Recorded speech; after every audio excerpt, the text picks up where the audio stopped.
Both the Elk Fire and the Pack Trail Fire have already burned over 100,000 acres of Wyoming land. The meteorologists at the National Weather Service office in Cheyenne say this is anything but typical for October in Wyoming. This time of the year we start to cool down and get into some more fall-like weather, cooler temperatures, and maybe even some snowfall, but that's not the case this year. In October of 2023, Wyoming had already seen its first snowfall of the year.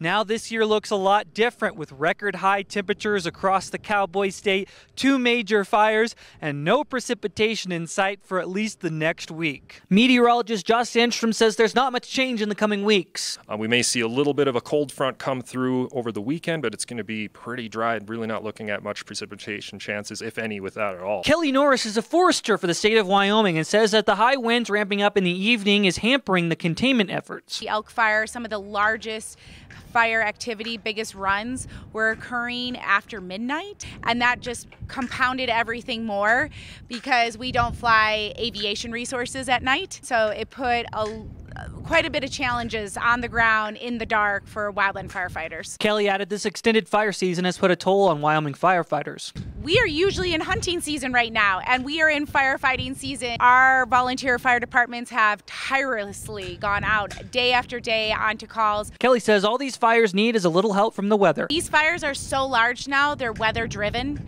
and we just need a reprieve in that weather.